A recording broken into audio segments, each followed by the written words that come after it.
Bismillahirrahmanirrahim. Assalamualaikum warahmatullahi wabarakatuh. Kembali lagi dengan saya Ubaidillah dari kelas 6 Madrasah Muallimin wal Muallimat Pondok Pesantren Al-Fatihah. Baik, pada pertemuan kali ini saya akan membahas tentang amar. Amar di dalam kitab Al-Mudzakhar karangan Syekh Abdullah bin Abdurrahman As-Sadaf. Jadi di sana untuk penggambarannya, amar itu ada beberapa poin yang akan saya sampaikan. Baik, kita langsung saja. Pengertian yang pertama, amar. Apa itu amar? Yaitu huwa istida'ul fi'li bil qaul liman wadunnahu ala sabilil wujub. Jadi amar itu adalah suatu permohonan atau permintaan terhadap seseorang untuk melakukan suatu pekerjaan yang mengandung tendensi kewajiban. Jadi amar itu adalah segala sesuatu yang mengandung permohonan atau permintaan kepada seseorang untuk melakukan suatu pekerjaan, dan di dalam perintah tersebut, di dalam permohonan tersebut ada tendensi kewajiban. Gitu. Jadi contoh, misal ada si A bilang ke B,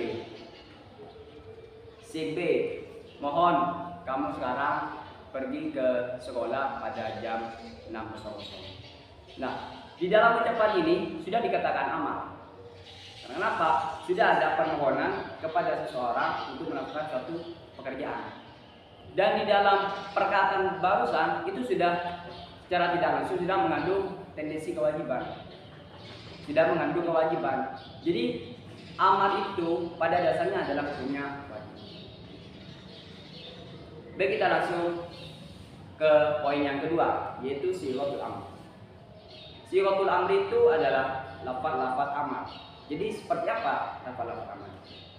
Lafaz-lafaz amar itu ya kayak barusan, tetapi di dalam bab yang kita ketahui, yaitu di ilmu shorof, kita itu menggunakan fi'il amar. Di dalam bahasa Arab kita menggunakan fi'il amar, yaitu seperti contoh unsur, idhab. Maka di situ ketika ada lafaz idhab, maka itu sudah dikatakan sighatul amr.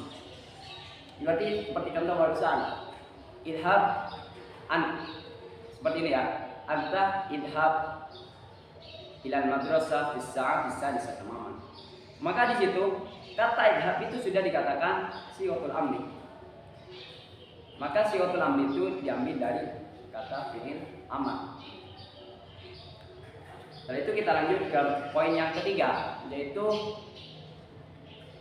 sighatul if'il inda itlaq wa tajarrudu 'anil qara'in tuhmalu 'ala al-wujub. Jadi ketika Anda menemukan lafaz barusan seperti idhab dan tidak ada yang namanya qarinah.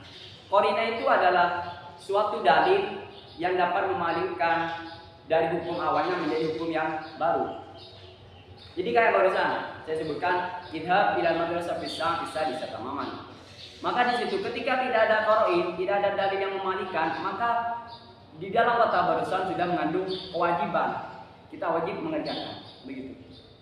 Ya kayak barusan seperti contoh, pergilah ke madrasah pada jam 6.00, pada jam 6.00. Maka ketika tidak ada dalil qara'in, maka itu hukumnya wajib. Begitu. Kita lanjut ke poin yang selanjutnya, itu poin yang keempat. Idza wujidat al-qarinah as-sarifah 'anil wujub, lam tuhmal 'ala al-wujub wa 'ala ma taqtadihi al-qarinah. Jadi barusan ketika ada lafaz perintah sepi dari qarinah, maka kita hukumnya wajib. Nah, untuk poin yang sekarang ini, poin yang keempat, yaitu ketika ada qarinah, bagaimana caranya? Caranya itu adalah ketika ada perintah, kemudian ada dalil qarinah, maka kita mengikuti apa hukum dari qarinah tersebut. Seperti contoh, idhab ilal madrasah, pergilah ke madrasah pada jam 6.00. Kemudian ada dalil yang mendatangkan lagi, ada qarinah lagi yang datang, yaitu sekarang kita masuk jam kelas, yaitu pada jam 7.00 misal. Maka di situ kita berangkat pada jam 6 itu hukumnya menjadi sunnah. Sedangkan untuk hukum yang kedua yaitu berangkat jam 7.07, maka hukumnya itu wajib. Kita mengikuti hukum yang baru yaitu korina. Korina yang datang lebih terdahulu. Sedangkan hukum yang awal kita ganti hukum dengan yang terdahulu. Hukum yang terdahulu. Maksudnya hukum tersebut datang lebih awal. Hukum yang lebih awal itu kita hapus dengan hukum yang datang baru.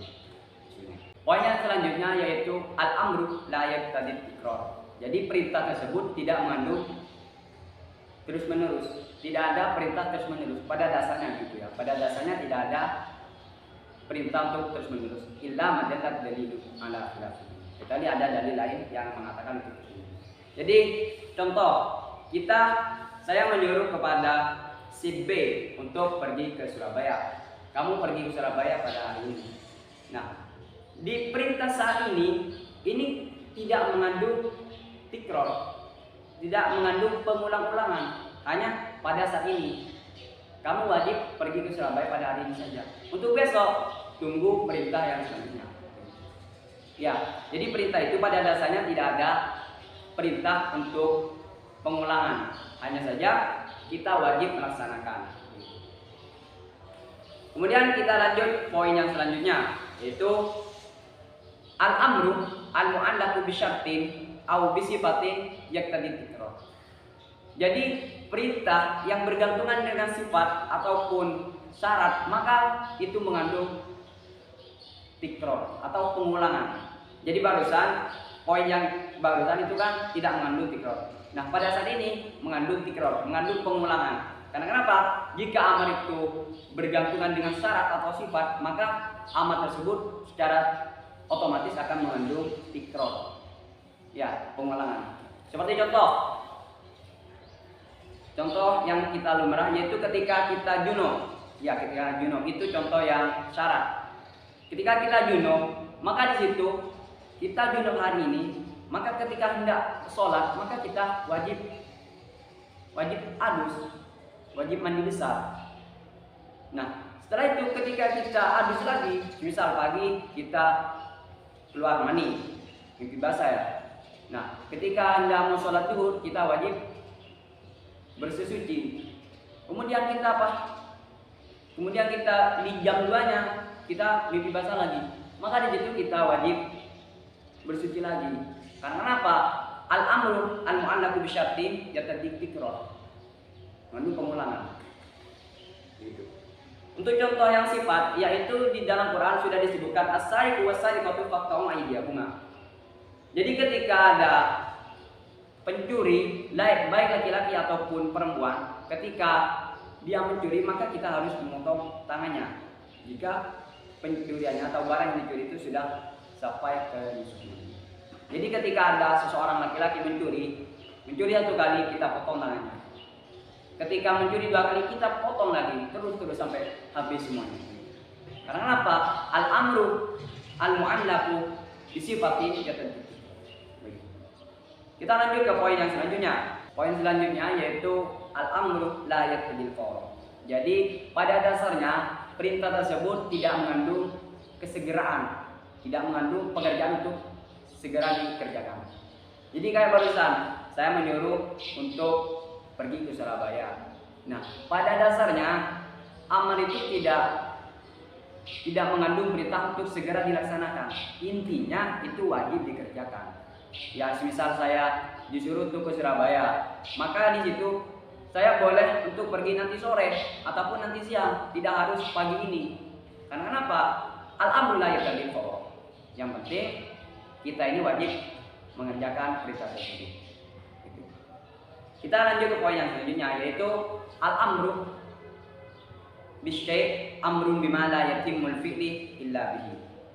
Ataupun yang lafaz yang lumrah itu ma la yatimul wajib illa bihi fa huwa wajib.